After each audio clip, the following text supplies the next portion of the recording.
பத்திரிகை நண்பர்கள் அனைவருக்கும் மாலை வணக்கம். 2K லவ் ஸ்டோரி எங்களுடைய திரைப்படம் ஒரு February 14th அன்னைக்கு வேலன்ஸ் அன்னைக்கு ரிலீஸ் ஆகுது. இந்த திரைப்படம் முழுக்க முழுக்க கோயம்புத்தூர்லேயே படம் பிடிக்கப்பட்ட திரைப்படம். ரொம்ப மகிழ்ச்சியாக இருக்குது. அதுக்காக நேற்றுலேருந்து ப்ரொமோஷன் ஸ்டார்ட் பண்ணியிருக்கோம் கோயம்புத்தூரில். February 14th எல்லாரும் வந்து படம் பாருங்க, சப்போர்ட் பண்ணுங்க. Thank you so much. இந்த திரைப்படம் வந்து 2K லவ் ஸ்டோரி. இந்த திரைப்படம் 2K கிட்ஸ், இந்த ஜென்ரேஷனில் இருக்கக்கூடிய பசங்களுடைய லைஃப். எப்பயுமே 2K கிட்ஸ் அப்படின்னாவே ஒரு நிறைய நெகட்டிவ் சோசியல் மீடியாவில் பரவிட்டு இருக்குது. இதில் 2K கிட்ஸை பற்றி பாசிட்டிவாக மட்டுமே வந்து பதிவு பண்ணியிருக்கோம். அவங்களுடைய லைஃப்பில் இருக்கக்கூடிய காலேஜ் லைஃப், அப்புறம் காலேஜ் முடிஞ்சதுக்கப்புறம் இந்த படத்தில் இருக்கக்கூடிய பசங்க ஒரு ப்ரீ வெட்டிங் ஏஜென்சி நடத்தி ப்ரீ வெட்டிங் ஃபோட்டோ ஷூட் நடத்திட்டு இருப்பாங்க, வீடியோ சாங் ஷூட் பண்ணுவாங்க. ஸோ இவனுங்க லைஃப்பில் வந்து நடக்கக்கூடிய அந்த நட்பை பேஸ் பண்ணி, லவ்வை பேஸ் பண்ணி, ஸோ ஒரு ஃபேமிலி எமோஷனல் ரொம்ப ரொம்ப ஸ்ட்ராங்காக பிளண்டடாக இருக்கும். அதனால் கதை சீவிரி எப்படி ஒரு டீனேஜ் படமாக இருந்தாலும் 2013 ரிலீஸ் ஆகும்போது அது வந்து ஒரு அந்த படத்துடைய கிளைமேக்ஸ் ரொம்ப ஹாண்டிங்காக இருக்கும். நிறைய பேர் கேட்குறாங்க, இது வந்து அதனால் கதை சீர் மாதிரி இருக்குமா அப்படின்ட்டு. அது டோட்டலாகவே ஒரு ரொம்ப ஒரு ஹாண்டிங்கான ஒரு கிளைமேக்ஸ். பட் இந்த படம் வந்து ஒரு ப்ளசண்ட்டான கிளைமேக்ஸாக இருக்கும், பட் யூனிக்காக இருக்கும். அதுவும் 100% சொல்லிக்கிறேன். ஸோ இந்த படத்தில் வந்து இமான் சார் இந்த படத்துக்கு வந்து மியூசிக் பண்ணியிருக்காரு. ஏஎஸ் ஆனந்த கிருஷ்ணா ஒளிப்பதிவு பண்ணியிருக்காரு. இந்த படத்தில் ஜெகவீர் வந்து ஹீரோவாக அறிமுகமாக வர்றாரு. மீனாட்சி கோவிந்தராஜன் அவங்க வந்து ஹீரோயினாக பண்ணியிருக்காங்க. லத்திகா பாலமுருகன் இந்த படத்தில் இன்ட்ரோடியூஸ் ஆகுறாங்க. ஸோ நிறைய டெக்னீஷியன்ஸ் இந்த படத்துக்காக ஒர்க் பண்ணியிருக்காங்க. இந்த படத்தை சிட்டிலைஸ் சார்பாக வந்து விக்னேஷ் சுப்பிரமணியன் வந்து இந்த படத்தை தயாரிச்சிருக்காரு. இந்த படத்தை வந்து தனஞ்சயன் சார் வந்து இந்த படத்துடைய தியேட்ரிக்கல் உரிமையை வாங்கி ரிலீஸ் பண்ணுறாரு. ஸோ ரொம்ப மகிழ்ச்சியாக இருக்குது, ரொம்ப சந்தோஷமாக இருக்குது, ரொம்ப ஹோப்பாக இருக்குது. இந்த படம் வந்து ஈகலி நாளைக்கு வந்து ஒரு 250 PSG காலேஜ் விஸ்காம் ஸ்டூடெண்ட்ஸ்க்கு வந்து படம் நாளைக்கு போட்டு காமிக்க போகிறோம். அது வந்து அந்த மாணவர்களுக்கு போட்டு காமிச்சு அவங்கள்ட்ட வந்து ஒப்பீனியன் வாங்கி அதை வந்து நாங்கள் வந்து ஸ்க்ரீனில் காமிக்கலான்ட்டு இருக்கோம். Thank you so much.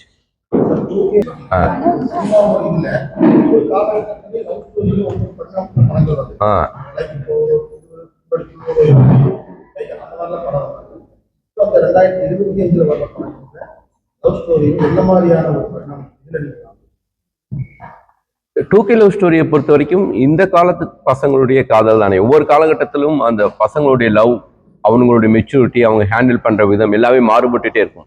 இந்த ஜென்ரேஷன் பசங்க நட்பை எப்படி ஹேண்டில் பண்றாங்க, லவ் எப்படி ஹேண்டில் பண்றாங்க, ஃபேமிலி எப்படி ஹேண்டில் பண்றாங்கிறத இதுல பதிவு பண்ணியிருக்கோம். ஸோ கண்டிப்பா வந்து கொஞ்சம் யூனிக்கா இருக்கும். இந்த படம் முழுக்க முழுக்க 2K கிட்ஸுக்கான படம் கிடையாது. 2K கிட்ஸோடைய பேரண்ட்ஸ்க்கான திரைப்படம் இது. ஸோ அதுக்கு அவங்களுக்கான ஒரு மெசேஜ் தான் இந்த படத்துல சொல்லியிருக்கேன். கண்டிப்பா எல்லாருக்கும் பிடிக்கும். ஆனா கொஞ்சம் சத்தம்னே. Breakup easy ஆயிடுச்சுங்களா? மெச்சூரிட்டியா இருக்காங்க. என்னன்னா பிரேக்கப்புங்கிறது வந்து என்னன்னா, ஃபர்ஸ்ட்லாம் வந்து ஒரு பையன் ப்ரொப்போஸ் பண்றதுக்கு முன்னாடி ஒரு மூணு வருஷம் ஆகும். அந்த பையன் ப்ரொப்போஸ் பண்றதுக்கு முன்னாடி பார்த்துட்டே இருப்போம். அந்த 3 வருஷத்துல இந்த பொண்ணை பத்தி எல்லா டீட்டெயிலும் அவனுக்கு தெரிஞ்சிடும். அந்த பையனை பத்தி அந்த பொண்ணுக்கு எல்லா டீட்டெயிலும் தெரிஞ்சிடும். இப்ப அப்படி கிடையாது. ஸோ ஃபர்ஸ்ட் பழக ஆரம்பிக்கிற 1 மாசத்துலயே அவங்களுக்கான இந்த வேவ்லென்த் செட் ஆகலைங்கும் போது ஜெனுவனா பிரேக்கப் சொல்லிக்கிறாங்க. ஸோ அது வந்து கரெக்டான விஷயம் தான் எனக்கு தோணுது. பிரேக்கப்புங்கிற வார்த்தை வந்து ரொம்ப ஹார்டா தெரியலாம். பட் இந்த ஜென்ரேஷன் பெண்கள் வந்து ரொம்ப வந்து நான் வந்து ப்ரௌடா நினைக்கிறேன். ரொம்ப வந்து தைரியமா இருக்கிறாங்க. அவங்க வந்து பேசுறாங்க. முதல்ல அது அவங்கள வந்து வரவேற்கணும். அவங்கள மறுபடியும் பின்னாடியே தள்ளி கொண்டு போகக்கூடாதுன்னு நான் சொல்றேன்.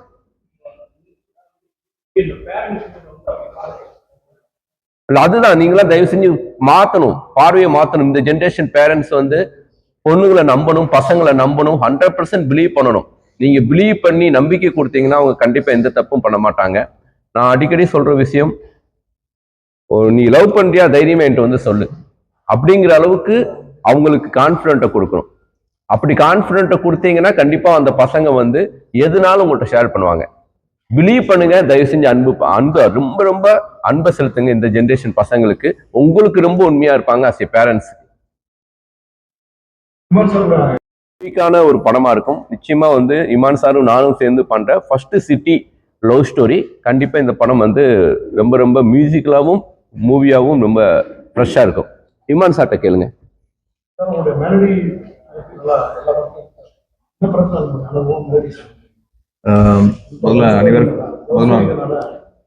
அனைவருக்கும் வணக்கம். மெல்லிசை பாடல்கள் ஆமா எனக்கு கொஞ்சம் பர்சனலா ரொம்ப பிடிக்கும் தான். என்னுடைய எப்பவுமே அடிப்படை விஷயமா இருக்கிறது வந்து என்ன மாதிரி ஜானர் ஆஃப் மியூசிக் பண்ணாலும் அதுக்குள்ள ஒரு அடித்தளமா பேசிக்கா ஒரு மெலடி கோர் வந்து ஸ்ட்ராங்கா இருக்கணும் அப்படின்னு நினைக்கிற ஒரு ஆள் நான். ஸோ ஒரு மெல்லிசை பாடல இயல்பாவே மெல்லிசை பாடலா இருந்தாலும் சரி, இல்லாட்டி துள்ளல் இசை இருக்கிற பாடல்கள்லையும் அதுக்குள்ளேயும் ஒரு மெல்லிசை இருக்கணும்னு நினைக்கிற ஒரு ஆள் நான். ஸோ அது அப்படிதான் பண்ணியிருக்கு. இதுலயும் அது இருக்கும், இந்த மெல்லிசை விஷயம் வந்து இருக்கும். பட் என்ன மேல ஒரு சாக்லேட் மேல ஒரு ரேப்பர், ஒரு அவுட்டர் ரேப்பர் வந்து கொஞ்சம் ஸ்டைல் மாத்தின மாதிரி. ஸோ அப்படி ஒரு ரேப்பர் கோட்டிங் தான் வந்து ஒரு 2K லவ் ஸ்டோரின்ற ஒரு பார்வையில் இது கொஞ்சம் வேறையா கொடுத்துருவோம். மற்றபடி உள்ளுக்குள்ள இருக்க மெலடி கண்டென்ட் வந்து ஸ்ட்ராங்கரா வைக்கணுன்றதான் அது எப்பவுமே நம்மளுடைய பேசிக். அது இந்த படத்துலையும் தொடரும்.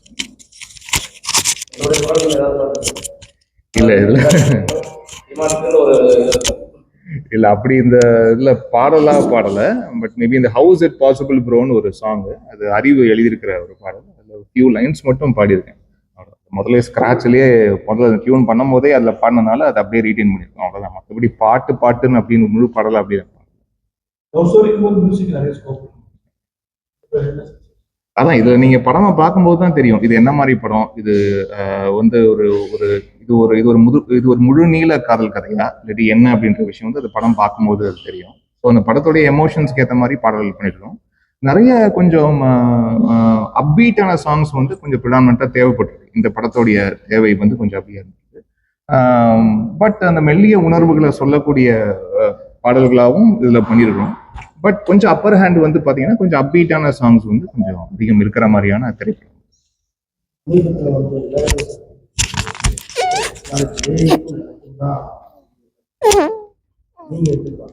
இல்ல அவரு சொன்ன விஷயம் நான் ரொம்ப ஒரு பாசிட்டிவா தான் பாக்குறேன்.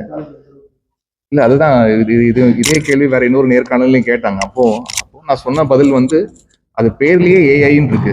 ஸோ அது ஏஐ வந்து ஆர்டிஃபிஷியல் இன்டெலிஜென்ஸ் தான். ஸோ அங்கேயே ஒரு ஆர்டிஃபிஷியல்னு ஒரு வார்த்தை வந்து இருக்கு. ஸோ என்னன்னாலும் ஒரு மனிதனுடைய மூளையணி என்னதான் அவங்களுடைய அல்காரிதம்ஸ் வந்து நீங்க ஸ்கேன் பண்ணி பண்ணாலும் அது ஒவ்வொரு நிகழ்வுக்கு அந்த நேரத்தோடைய அவுட்புட்னு ஒன்று இருக்கு இல்லையா. இப்போ வந்து சயின்ஸ்ல சொல்லுவாங்க ரெஸ்பாண்ட் டு ஸ்டிமுலஸ்ன்னு சொல்லுவாங்க. ஒரு விஷயம் வந்து அந்த மாதிரி இருக்கிற நம்ம பிளான்ட்ஸ்லாம் இருக்கு, தொட்டாச்சி நீங்கி பிளான்ட்லாம் இருக்கு. அது வந்து தொடும் போது இருக்கிற அதோடைய உணர்வுன்னு ஒன்று இருக்கு இல்லையா. ஸோ அதே மாதிரி தான் இசையும். ஒவ்வொரு சூழலும் அந்த சூழலுக்கு ஏற்ற அந்த கால நிலைக்கு அந்த வெப்பநிலைக்கு நம்ம செய்யக்கூடிய ஒரு செயல் இருக்கு இல்லையா, அதுதான் வந்து பாடலா உருவமாகுது. ஸோ இசைஞானி அவர்களே எத்தனை பாடல்கள் அவர் வந்து முன்னாடி போட்டிருந்தாலும் இன்னைக்கு டேட்ல போய் ஒரு சாங் சுச்சுவேஷன் சொன்னா இன்னைக்கோட அவுட்புட்னு ஒன்று வரும். ஸோ அது வந்து என்னதான் நீங்க ஒரு ஹியூமன் பிரெயினோட அல்காரிதம் வந்து நீங்க ஸ்டடி பண்ணி அதை ஸ்கேன் பண்ணி இது இன்னொருடைய அவுட்புட் இப்படிதான் இருக்கும் இப்படிதான் வரும் அப்படின்னு மாதிரி பண்ணாலுமே அது அந்த நேரத்துல அவங்க வந்து எடுக்கக்கூடிய ஒரு முடிவுகளோ எடுக்கக்கூடிய ஒரு டியூன் அவுட்புட்டா அது வந்து இருக்காதுன்றதுதான் அதுதான் நிஜம். ஏன்னா இயல்புன்றது இயல்புன்னு ஒன்று இருக்கு இல்லையா, அது ஆர்டிஃபிஷியல் தானே என்ன இருந்தாலும்.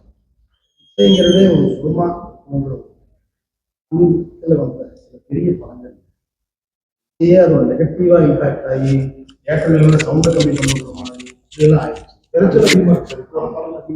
ஒரு படம் இல்லை, மெலடி சாங் வர ரொம்ப டெக்னாலஜி பேஸ்ட் என்ன கேட்டா இல்ல நீங்க சொல்ற திரைப்படம் என்ன திரைப்படம் எனக்கு தெரியுது. பட் அந்த திரைப்படம் பொறுத்த வரைக்கும் பாத்தீங்கன்னா நான் பார்த்ததுனால சொல்றேன். அந்த திரைப்படம் நானும் பார்த்திருக்கேன். எனக்கு தெரிஞ்சு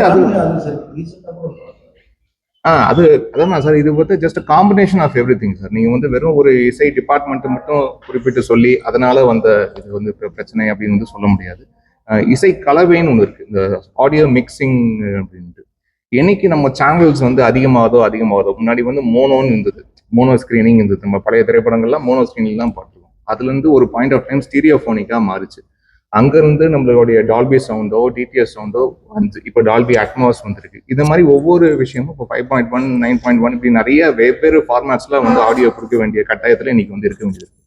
இன்னைக்கு என்னன்னா, இன்னைக்கு ஆடியோகிராஃபர்ஸ்க்கும் சரி மற்றவங்க எல்லாருக்கும் சரி அந்த ஆடியோ கலவைக்குண்டான நேரத்தை வந்து அவங்களுக்கு கொடுக்கறது இல்லை. இது வந்து எல்லா திரைப்படங்களுக்கும் சொல்றேன். இது பெரிய திரைப்படங்களும் சின்ன திரைப்படங்களும் இல்லை. இப்போ படம் ஷூட்டிங் முடிஞ்சிச்சுனாலே ஓகே, அடுத்த ஒரு மாசத்துல நம்ம படத்தை ரிலீஸ் பண்ணிடலாம் அப்படின்ற ஒரு கணக்குல வந்து வேலை செய்யறாங்க. அது வந்து முக்கியமா கடைசியா மாற்றுறது வந்து 2 டிபார்ட்மெண்ட்ஸ். ஒன்னு ரீரெக்கார்டிங் சார், நம்ம பேக்ரவுண்ட் ஸ்கோர் பண்ற மியூசிக் டிபார்ட்மெண்ட். இன்னொரு டிபார்ட்மெண்ட் வந்து இந்த இசை கலவை, இந்த மியூசிக் சவுண்ட் மிக்சிங், ஒலி கலவை அப்படின்றது.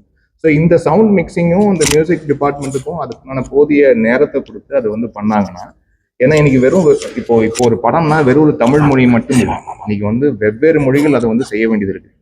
அதுவும் பெரிய திரைப்படங்கள்லாம் வந்து பாத்தீங்கன்னா குறைஞ்சது ஒரு 8 to 10 மொழிகளுக்கு வந்து அவுட்புட் ரெடி பண்ணி அதெல்லாம் டெலிவர் பண்ண வேண்டியது. ஸோ இவ்வளோ ஸ்ட்ரெஸ்ஸுக்கு மத்தியில் அவங்களுக்கு கொடுக்க வேண்டிய கால அவகாசமும் ரொம்ப குறைச்சலா இருக்கும்போது இது போன்ற தவறுகள் நிகழ்வதற்கு வாய்ப்பு வந்து அதிகமாக இருக்கு. ஸோ இதெல்லாம் வந்து தெரிஞ்ச ஒரு ஹியூமன் எரர்ஸான விஷயம்தான். பட் இதெல்லாமும் சரி செய்யணும் தான். இதுக்கு வந்து காலம் தான் கொடுக்கணும். குறிப்பாக தயாரிப்பாளருக்கு வந்து அவங்களுக்கு போதிய காலத்தை கொடுத்து இப்போ ஒரு எடிட்டிங்கோ டப்பிங்கோ ஒரு டைம் கொடுக்குற மாதிரி ஒரு ஒரு ஒரு மியூசிக் டிபார்ட்மெண்ட்டுக்கும் அதே மாதிரி ஒரு சவுண்ட் மிக்சிங்க்கும் வந்து அதுக்குண்டான காலத்தை கொடுக்கணுன்றது என்னுடைய. மீனாட்சி பேசுப்பா. நீ கோயம்புத்தூர்ல ஷூட் பண்ணதை பத்தி, நம்ம படத்தை பத்தி ஜென்ரலா பேசு. எல்லாருக்கும் வணக்கம். ஸோ சுசீந்திரன் சாரோட எனக்கு இது 3வது படம். இந்த படம் முழுக்க ஒரு 35 நாளுக்குள்ள ஃபுல்லாகவே கோயம்புத்தூரில் எடுத்து முடித்த படம். அண்ட் கோயம்புத்தூரை வந்து நீங்கள் ஒரு டிஃப்ரெண்ட் கலரில் பார்ப்பீங்க. இந்த படம் டிஓபி ஆனந்த் ரொம்ப நல்லா பண்ணியிருக்காங்க. And Imman sir and Susi சாரோட காம்பினேஷன் நம்ம எல்லாருமே கேட்டிருப்போம். It's always the best. இதில் வந்து from the visual to sounding எல்லாமே ரொம்ப ஃப்ரெஷ்ஷாக ப்ரீஸியாக இருக்கும். Feb 14th அன்னைக்கு வேலண்டைன்ஸ் டே அன்னைக்கு எங்கள் படம் ரிலீஸ் ஆகுது. It's a perfect film to watch. So எல்லாரும் படத்தை பாருங்க, உங்க சப்போர்ட் கொடுங்க. எல்லாருக்கும் வணக்கம். என் பேர் ஜெகவீர். இதான் எனக்கு முதல் திரைப்படம் லான்ச் ஆகிறேன். சுசீந்திரன் சாருமே சரி, இமான் சாருமே சரி, very experience campaigner and their own skills.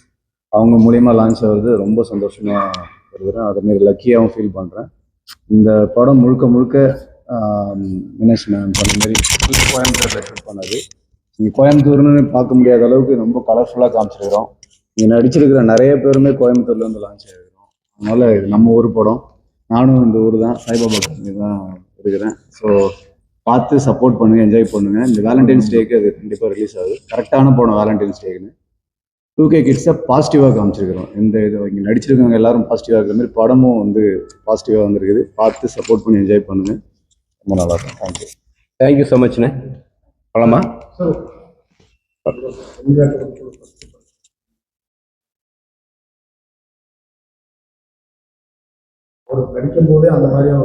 இல்லை, ரொம்ப மகிழ்ச்சியா ரொம்ப சந்தோஷமா இருக்குண்ணே. சூரியோடைய உயரமா இருக்கட்டும், விஷ்ணு விஷாலுடைய உயரமா இருக்கட்டும், ஒரு என்னுடைய பசங்க வந்து ஒரு ஸ்கூல்ல ஒரு ப்ரைஸ் வாங்கும்போது எப்படி நான் சந்தோஷப்படுவனோ, அப்படி ஸ்டேஜில் நின்று சூரியும் விஷ்ணுவும் ஒரு உயரத்தில் நிற்கிறது ஒரு தகப்பனா ரொம்ப சந்தோஷப்படுறேன். ஒரு குருவா ரொம்ப சந்தோஷப்படுறேன். நான் நெக்ஸ்ட் ப்ராஜெக்ட் இந்த படம் முடிஞ்சதுக்கு அப்புறம் தானே அனௌன்ஸ் பண்ணணும். ஆமாண்ணே. அது இல்லைண்ணே, இல்லை எவ்ரிதிங் இல்லை, எல்லா லைஃப்லையுமே அது நடந்திருக்கும். ஓகேங்களா? எல்லா லைஃப்லையும், எல்லா டைரக்டர் லைஃப்லையும் நடந்திருக்கும், என் லைஃப்லையும் நடந்திருக்கு. அதை நான் புரிஞ்சுக்கிட்டு அதை நான் கம்பேக் வந்திருக்கேன். நிச்சயமாக இந்த திரைப்படம் மிகப்பெரிய வெற்றி பெறும். இந்த படம் பாருங்க, ஒரு ப்ளசண்டாக பிகினிங்லேருந்து எண்டு வரைக்கும் ஃபன் இருந்துகிட்டே இருக்கும். ரொம்ப ப்ளசண்டாக இருக்கும், ரொம்ப ப்ரீஸியான படமாக இருக்கும். இல்லைண்ணே, எல்லாம் படம் ரிலீஸ் ஆகட்டும்னே எல்லாமே நடக்கும்.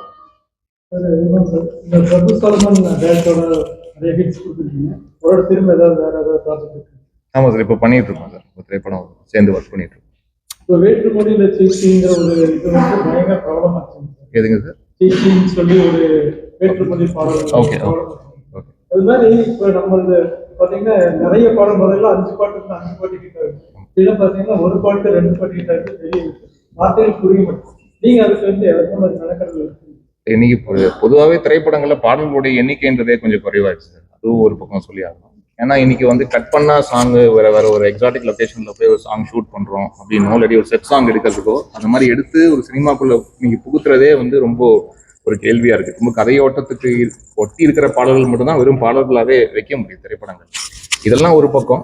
அதை தாண்டி அதான் சொல்றேன், இப்போ நான் ஆரம்பித்து வந்த காலம் பாத்தீங்கன்னா நம்ம கேசட் வெளிவந்திருக்கு. அப்போ நான் ஆரம்பிச்ச சமயத்துல கேசட் வெளிவந்திருக்கு. அப்புறம் சிடியா வந்திருக்கு. அப்புறம் டிஜிட்டல் ஆடியோ பிளாட்ஃபார்ம்ஸ்ல வந்து இன்னைக்கு மெட்டீரியல்லாம் டெலிவரி இருக்குது. ஸோ இவ்வளோ காலங்கள் தாண்டி வந்திருக்கோம் இல்லையா? இதெல்லாம் பார்க்கும்போது நம்மளுக்கு மியூசிக்லாம் நான் இப்போ என்னை பத்தி தான் நான் பேச முடியும். ஸோ அப்படி எடுக்கும்போது எப்படிப்பட்ட படங்கள், அது பெரிய படமோ சின்ன படமோ எதுவா இருந்தாலும் அதுக்குள்ள நம்மளுடைய பெயர் சொல்லுகிற மாதிரியான பாடல்கள் வச்சுட்டு போகணும். இந்த பிரபஞ்சத்துல நம்மளுடைய இருக்கையை வந்து இந்த பாடல்கள் தான் நம்மளுடைய பெயர் சொல்லும். ஸோ அதுக்கு வந்து உண்டான வேலையை பண்ணிட்டு போகணும்னு மட்டும்தான். ஸோ இப்போ நான் என்ன பொறுத்த வரைக்கும் அது எதுவாக இருந்தாலும் இந்த ரூட்டை மிஸ் பண்ணாமல் இருக்கணுன்றது தான் என்னோட ஐடியாவாக இருக்கு. ஸோ பொதுவாக இதுக்கு நான் பதில் சொல்ல முடியும்.